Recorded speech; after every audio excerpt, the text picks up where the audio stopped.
theatre, film, TV and more. Suzy Rong reviews it all on Joy Drive. Good afternoon, Suzy Rong.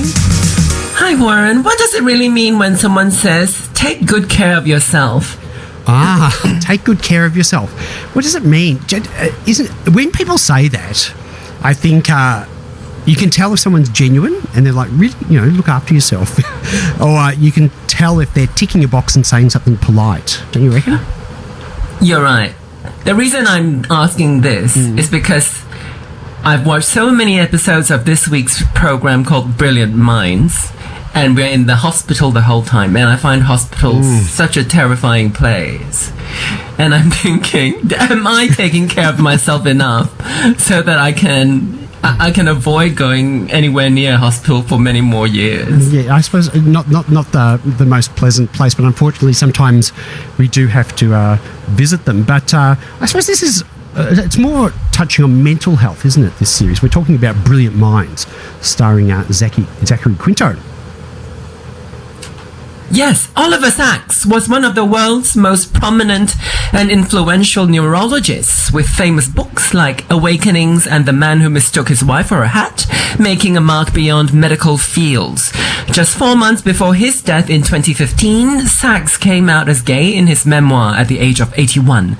And today his stories are once again immortalized on our screens. This time, a version of the Doctor is played by proud gay actor Zachary Quinto. Brilliant Minds, now streaming on Binge, takes place in current-day New York, where Oliver Wolf works as a doctor, encountering patients with experiences much like those detailed in Oliver Sacks' books. The series is an enjoyable dramatization of Sacks' writing, which I remember trying to read at uni but had found to be a little dry.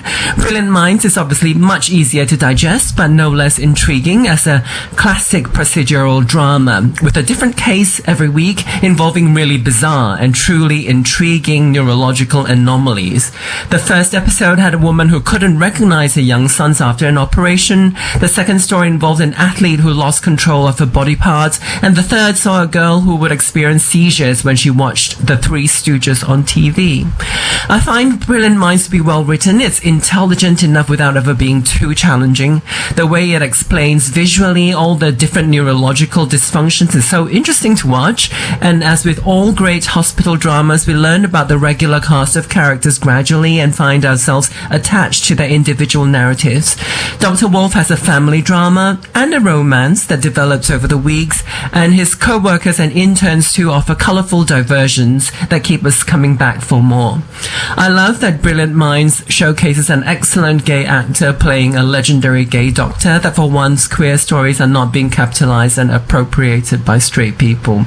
Warren, did you find the cases fascinating? Yeah, I did find the cases fascinating, and I also found it fascinating, I suppose, because it portrayed, in the medical field anyway, the complexities of neurological conditions, but also the personal dynamics within the healthcare environment, because we don't necessarily always see that, do we? We go in and we have a certain condition that's treated by our health professional, and that's the end of it. We don't see sort of behind the scenes and what goes on. Yeah, I do like that. It's modern. It's very contemporary. Dr. Oliver Wolf is a fairly young doctor, and his interns are, obviously in the 20s. And I like seeing those dynamics play out. I find it fascinating seeing. I think because the hospital drama is sort of an old-fashioned formula a little bit. Like, we've had hospital drama since when I started watching TV. So it's interesting to see how they're trying to make the characters relate in a kind of a more modern way. And also, it's really valuable that it is a diverse cast. It makes it more interesting. I like it a lot. I don't like hospital dramas, like I said before, because it scares me a bit. But I found this one really fascinating. I just am really drawn in by all the different cases, and they're kind of wildly different cases each week, and sometimes 2 cases a week. I found that really interesting to watch. I suppose also the show, it explores the personal lives and the mental health challenges as well that are faced by Dr. Wolf and his team. So it sort of puts an emphasis on the human side of medical practitioners, and it reminded me of, we interviewed late last year I can't remember her name, but her son was an activist in the HIV and AIDS, the early era of HIV and AIDS. And she wrote a book, and I was reading the book, and it was interesting because the book identified a particular person who worked in the field of HIV and testing at the time. And I knew this person because they were my regular tester that I would go and get tested with. And in the book, it wrote about the challenges, the personal challenges of being a medical practitioner, and and then having to go out to all the gay venues and see people, and then the partner was getting jealous, and I was thinking about that. I thought, we don't see that whole side, do we? We don't know about that, and in this show, you sort of did portray it. Oh, as real people, you mean? Yeah, as real people. Yeah, as vulnerable, delicate real people. I find that part really scary, like how easy it is for people to just kind of fall apart, even when you're taking care of yourself, because a lot of these cases, they come out of the blue. They're things that happen quite suddenly and completely unforeseen, and I find that scary. But also, I guess it's good to see that there is a lot of science behind these things, which is what the whole point is, I guess, about Oliver Sacks' writing, is that there are all these studies that are happening all the time, and then we discover more and more about the brain. In this Brilliant Mind series, Dr. Wolf himself has something called face blindness, which is also very fascinating, where he actually can't quite recognize faces. He can't distinguish between faces. Like, he needs to know people and then be able to get their characteristics beyond the face. And then there's one of the interns who is extremely sensitive, as we would understand it from a layperson's perspective, where he can feel what the patient's feeling in a very kind of intimate approximation of it. All those are really curious things that we kind of don't really see, and I guess if you put those things in a drama, it might feel really out of place, but because it's a hospital drama, you can kind of have a look at how interesting people can be, how many variations of people there can be, you know? I liked Dr. Wolf's compassionate approach to healthcare. Like you mentioned, the empathy. I mean, if you go and see your medical practitioner, Suzy, do you like someone who's, empathetic with you, or do you like someone who just presents you with the facts? I recently found a GP that I really liked. Like, he was really warm, and I found that really valuable. For the longest time, my previous GP didn't have that warmth, and I was okay with it because, I felt like it was a kind of just like a scientific experience, right? You didn't want to feel too close to someone, and I understood why a GP wouldn't want to feel too close to you, because they had to carry on with their lives. They can't take on too much of you. Of everyone's burden, right? But this new doctor I found to be, I don't feel like he's taking on my stuff, but I felt like he was really open, and I think that one benefit of that is that it makes it easier for me to express to him whatever ailments that I might be experiencing, because sometimes you feel like it's hard to talk. It's hard. Like, it's a feeling that you have, right? Like, if you're unwell, it's a feeling that you have. And to put it into words is not necessarily easy. And if you feel like the person is not quite listening intently enough, it makes it even harder to explain. So if the doctor is really open and obviously non-judgmental, it's a very big part of it. I think it makes it much easier to express yourself and just to kind of find a way to explain what your problems are.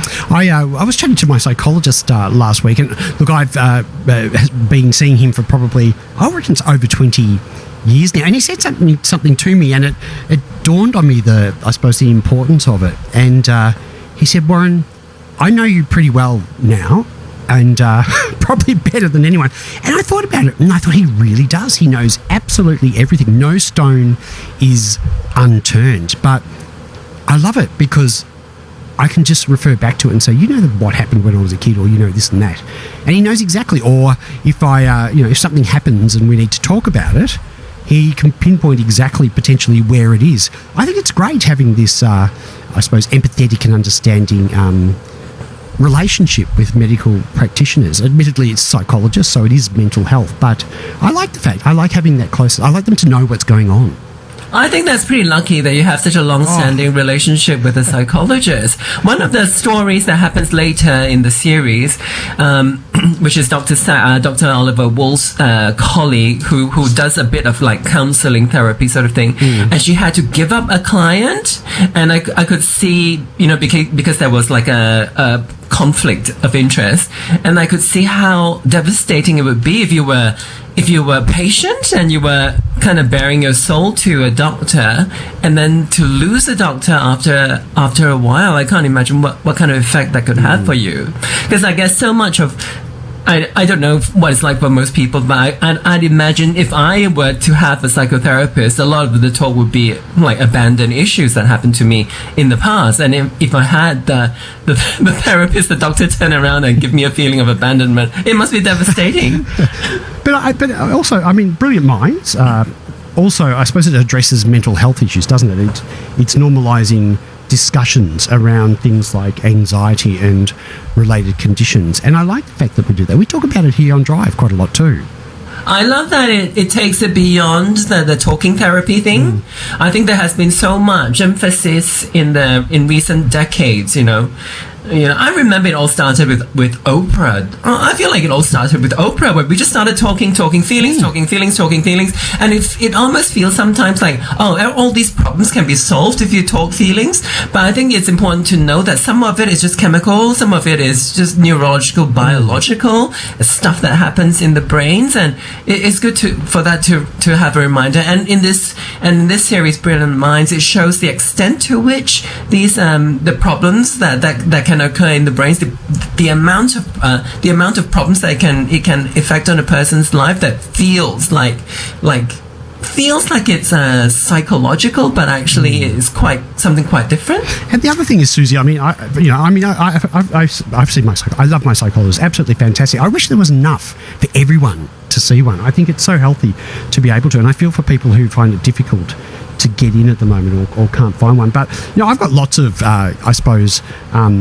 trauma from my life, like lots of it. I've been diagnosed with the CPTSD. I don't normally talk about my mental health. I always talk about everyone else's, but if I'm going to, I have to talk about my own and be honest about it. But I have these things that we talk about all the time, and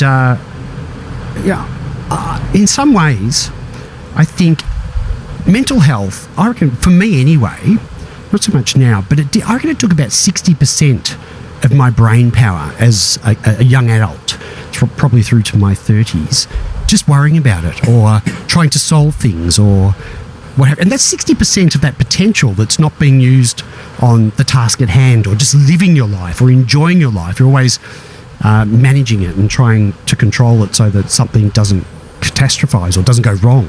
And I thought that when I was watching, I thought we underestimate, I suppose, the amount of energy that a mental health condition can take on our brain. I wonder if it's generational as well, because our time, right, when we were growing up, mainly in the 80s and 90s, there was so much emphasis on just toughening up, right? Just get your act together and find the strength within to deal with things, and that's a really tough call for queer people of that era, because the amount that we had to deal with, and we were meant to just deal with it on our own, individually, without a lot of community, and definitely without a lot of professional medical help. I don't think it's.